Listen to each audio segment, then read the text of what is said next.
Hey, you there. Just wanted to let you know you are now listening to the AK Mindset Podcast. Yo, JJK is heating up as summer slowly comes to an end, and the AKWatch has you guys, so buckle in as we discuss this week's episode. Quickly, just to plug the social as usual, as you see on screen, we have our Insta at the AK underscore mindset, and Twitter, also known as X or wherever, at the AK mindset. With no further interruptions, what's going on, guys? Let the people know how you're doing. Yo, we're back again. Doing good. Shibuya's heating up, so it's always exciting to talk about JJK, so we're here for it. Yeah, we're here, man. Another week, episode 8, and we're just here to have a good time. Yeah. Calm.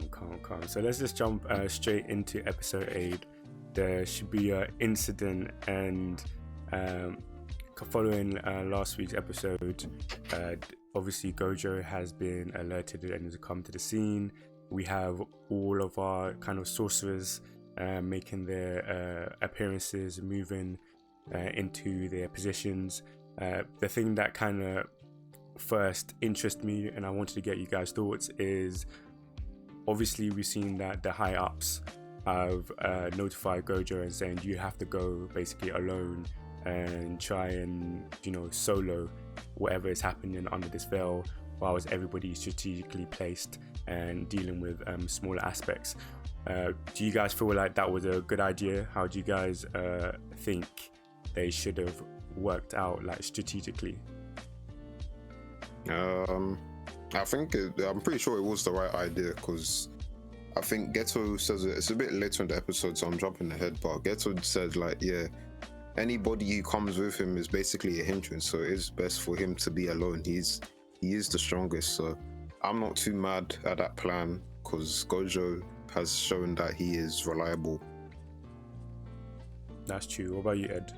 What's your thoughts? Just one of the better ideas from the higher ups there, because we're just trying to avoid collateral damage from both, like, non-sufferers and sufferers. So Gojo solo, from his track record, it's I think the best one they can do, especially for what they're up against. So yeah. Because I think on my end, I'm not sure if, because like I have some hindsight and some, I'm aware of what's gonna happen. Maybe that's why I'm looking at it in a certain aspect, thinking maybe it's not always best when something looks so abundantly kind of obvious and is showcasing or aligning a path that only one person is able to tackle it, because then obviously that just puts you just over reliance on one person or one power or one thing is never the best way forward. And I was like, maybe it was a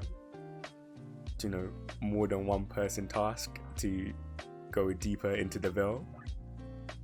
I think it's hindsight, because I think ideally for what Gojo is, because of who he is and how strong he is, you never expect anything to go that bad. Like, for like a reference, I was watching something today, like, it's like when you're so high up in like a position, you don't expect like something drastically wrong to happen.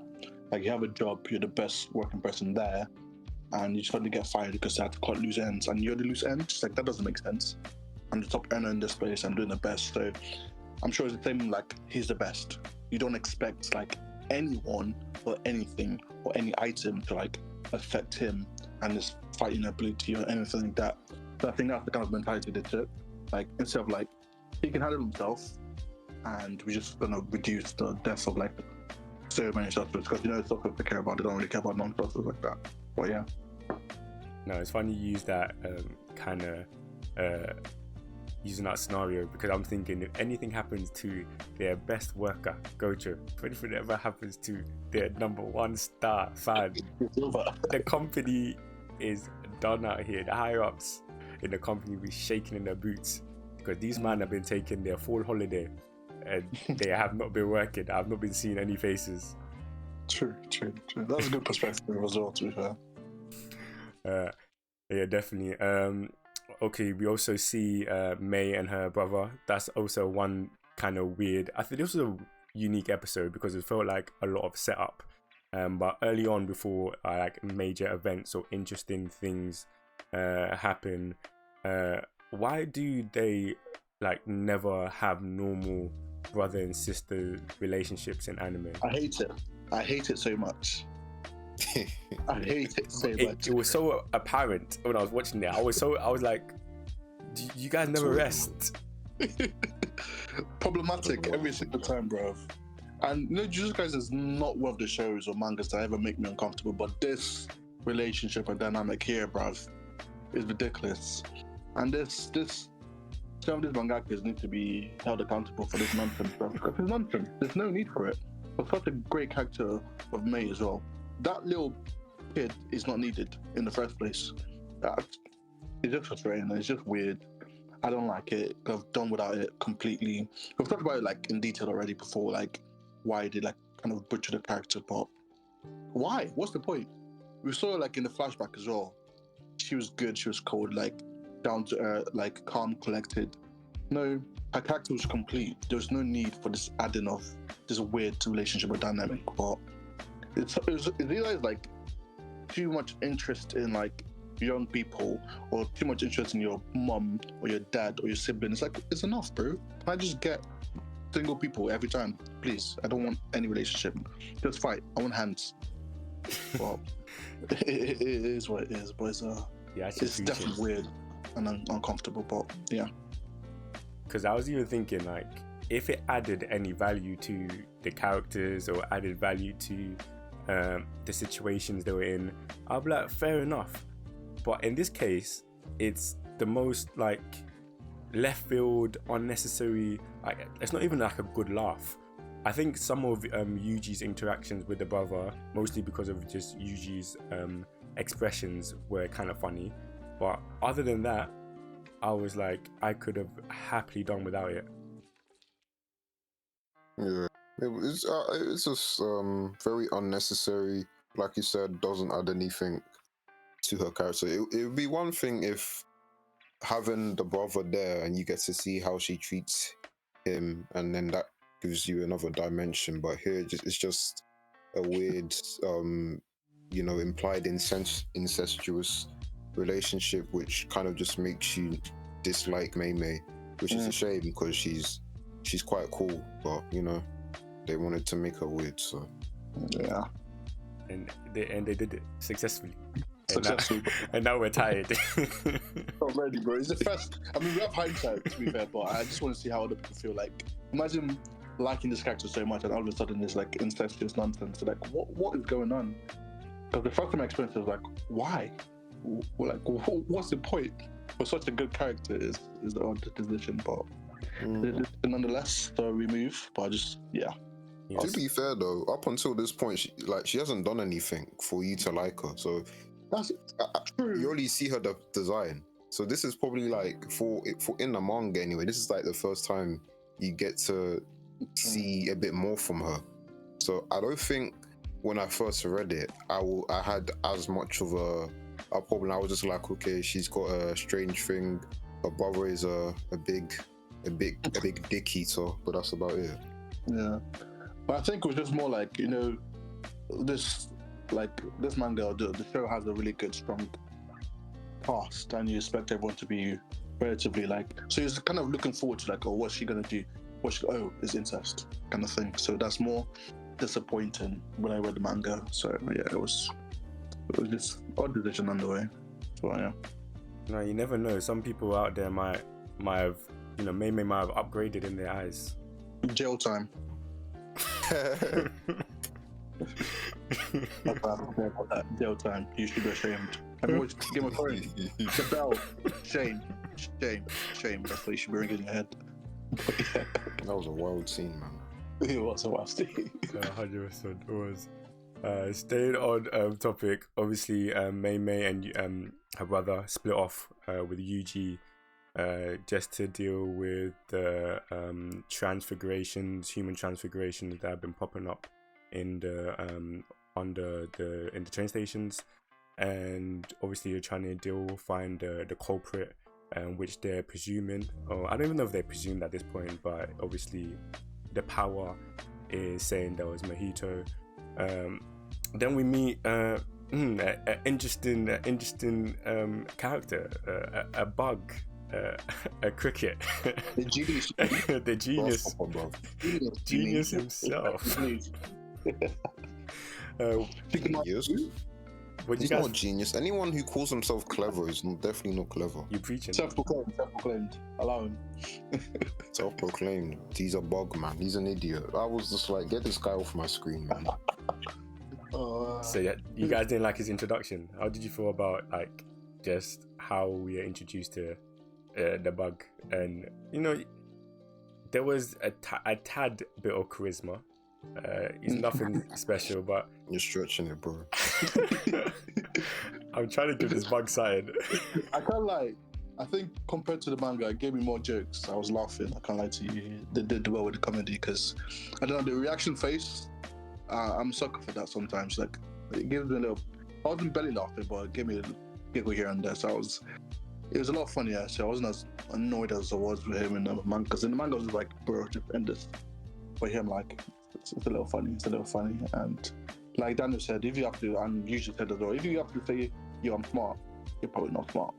But it was I think it was good to portray Yuji in a kind of a better light because I felt even before that when he was talking with May, it was like you could see that it still doesn't really feel comfortable dealing with like the transfigured humans at all. So I don't have a tough battle and go down that route. So especially with what we know happened with Jinpei as well. So yeah, and when he got into fight, I think it elevated him. It shows Yuji to be a lot smarter, maybe not smarter, but more inclined to what Jujutsu sorcery is, because you could tell, like, oh, that thing looks suspicious. You know, what the guy said in my links to this. So it shows like he's a lot more well known in the Jujutsu sorcery ways. So I think elevated Yuji a lot, and obviously Mr. Hands, he has to throw hands, and when he does, most of the time it succeeds. So I was happy at how they used that character to portray Yuji kind of like growing a little bit. Yeah, he definitely has hands for days. What are you thinking, Daniel? You know, when I read this in the manga, I did not care for the bug, and I did not care for the bug here either. I was just like, bro, just get this over with. He kept talking about, oh yeah, I'm smart. I'm like, bro, you're just disgusting, to be honest. He took out that thing with the abdomen. I was disgusted. I was just like, bro, kill him. Like, just get him off the screen. Like, you're just thinking up the time. And then Mei has the gall to say, oh, you're practically first grade. I was just like, bro, don't gas him up, please. Don't do this. I was like, okay, oh brother. And then, but yeah, I mean, I was just like, bro, it was cool. You know, the action was cool. I just don't care for that grasshopper, man. He just ugly. And I'm happy that Yuji packed him with, you know, little to no difficulty. Yeah, it was good too. It would be annoying if like it was drawn out.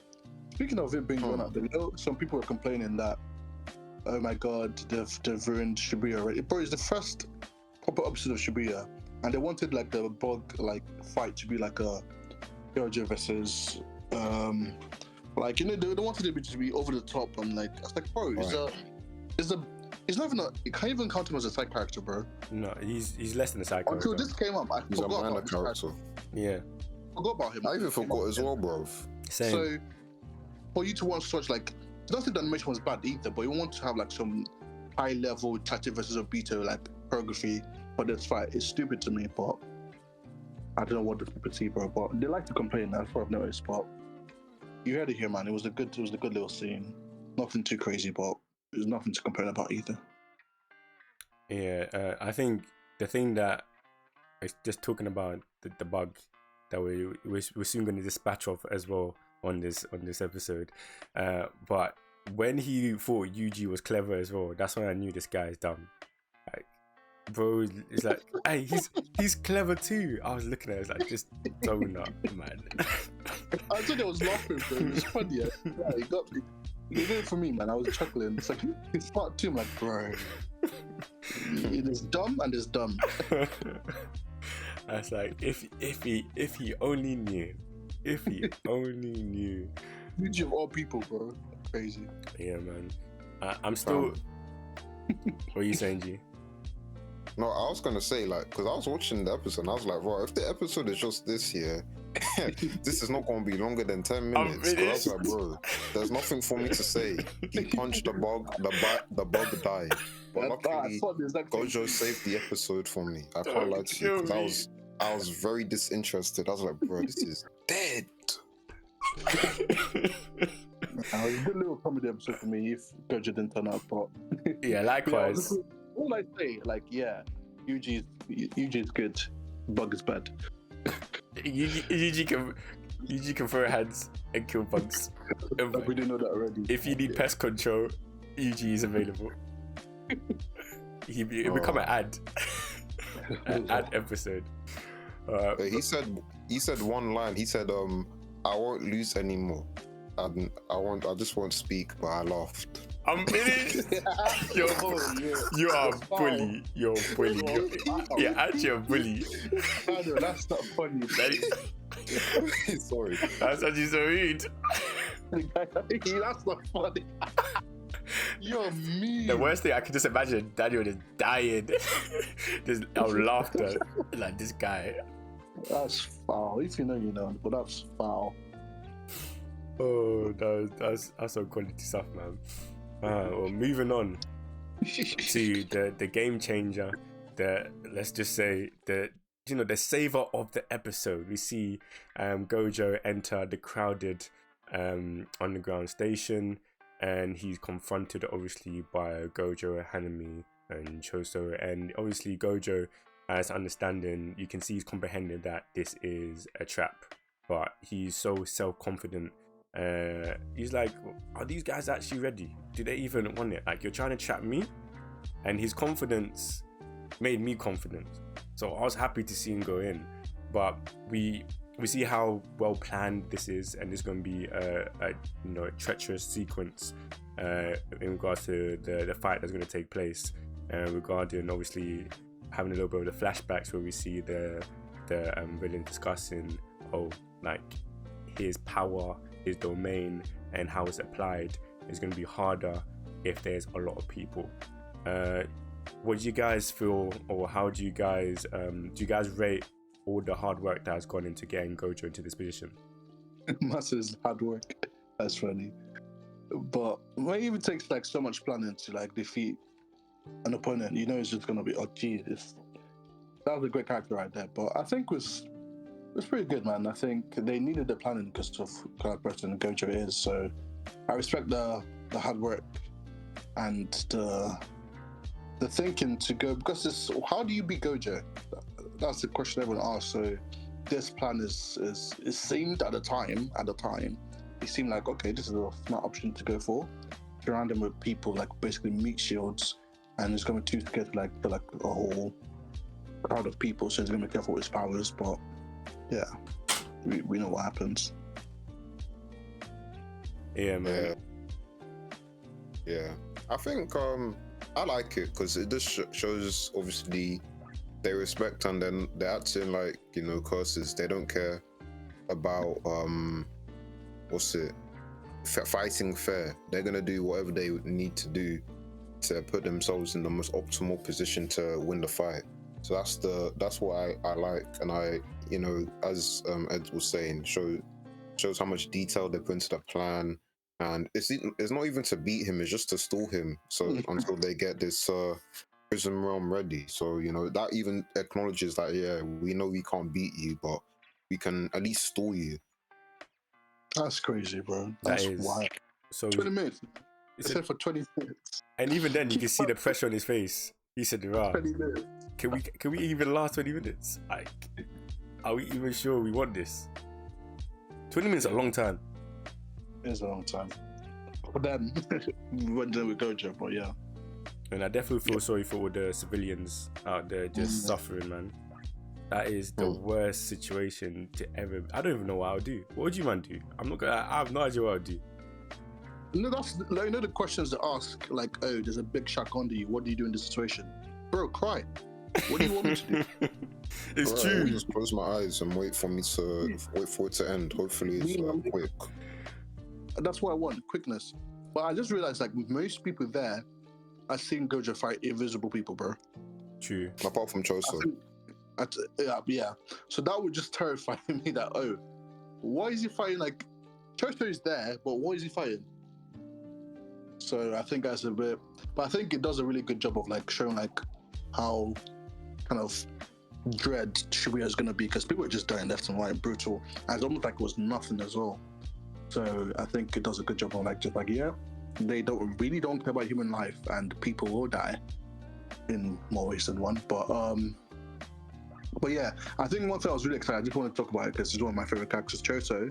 I think the blood manipulation he was doing, it looks really good, and he's involved in one of my favorite fights in the manga. So I'm excited on what he's going to do next. But yeah. There's one thing I really wanted to add, which was, do you feel that Gojo should like move away from like any morality and not consider the lives around him for the bigger picture of stopping the villains? Because whilst I was watching it, I was thinking, obviously, morally, he's trying to, save as much lives as possible, do the least amount of damage, but it's definitely putting him at a disadvantage. And just observing the scale of what he's up against at the moment, and what could happen if he were to be defeated, or whatever may happen, should he just go all out?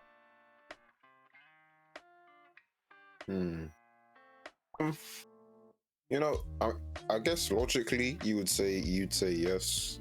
He should just accept that all of these guys are gonna die, and just go 100% focus on the killing of the curses. But that would be doing what the higher ups want, and obviously he rejects that kind of idea. And I think because he's trying to bring that culture of not there being a single strongest, but a group of strong individuals, I think him doing that would maybe just betray that ideal he's trying to instill in the younger generation. So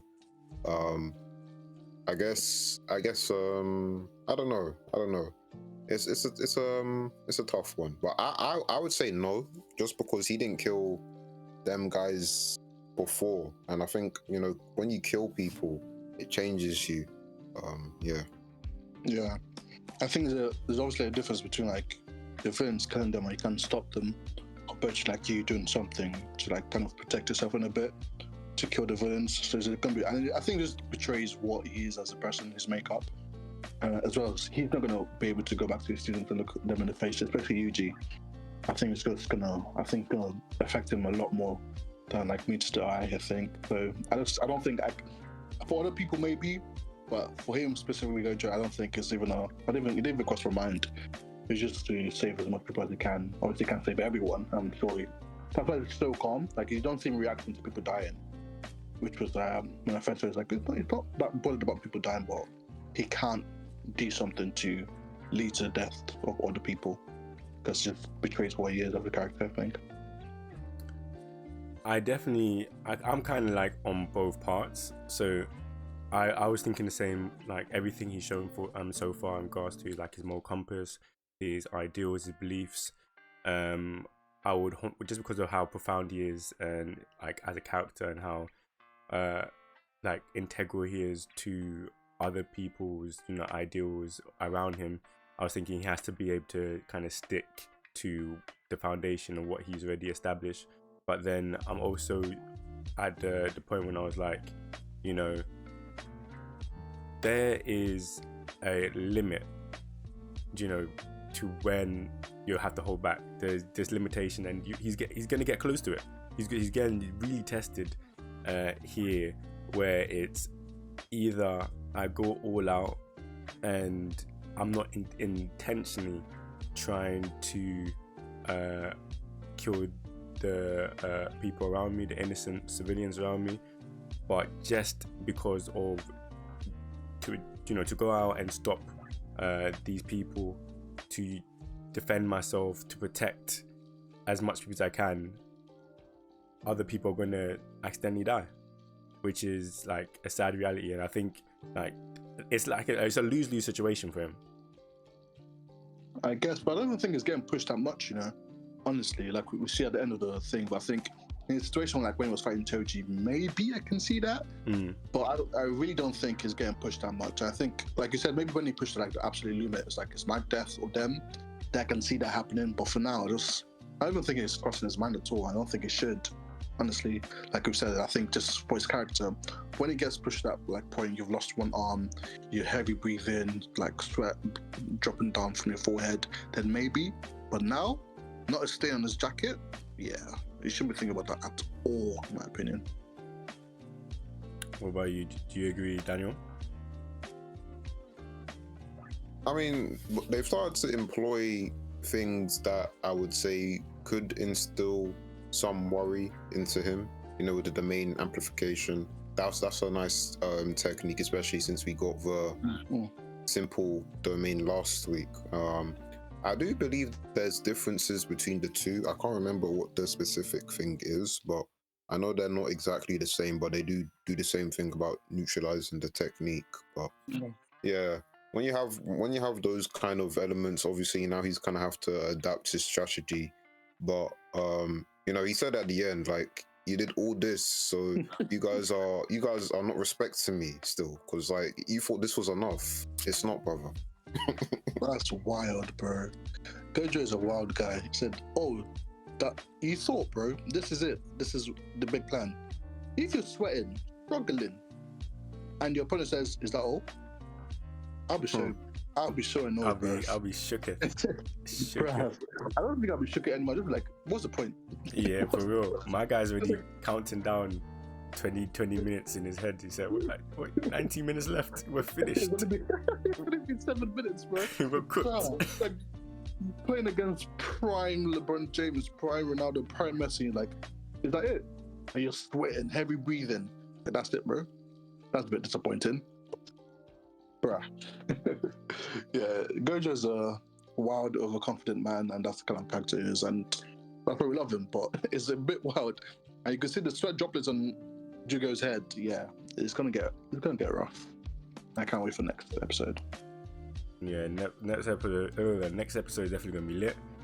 What's you man's overall thoughts this episode then? Did you quite enjoyable? Good setup for the Shibuya arc? Oh yeah, I mean Gojo, like we said, Gojo saved it a little bit because it's gonna be a bit empty. It was just miscellaneous there in quotation.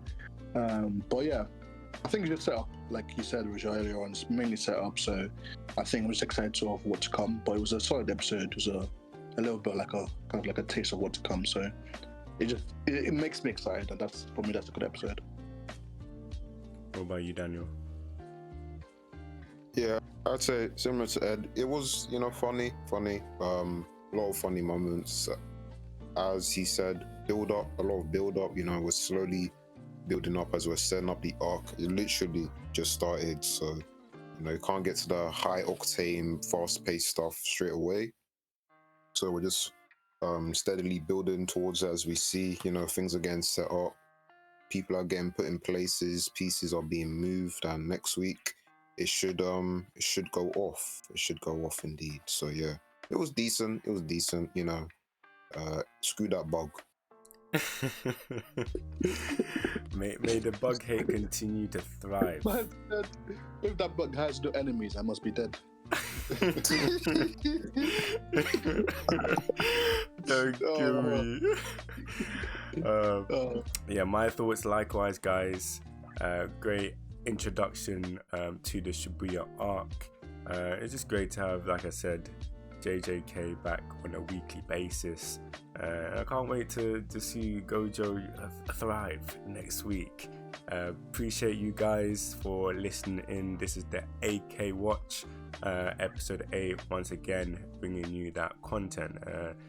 Provide us with a like and comment. Share your thoughts on the episode. Are you enjoying JJK as much as we are? Looking forward to seeing you. Catching a bit. Peace. Bye. Deuces. You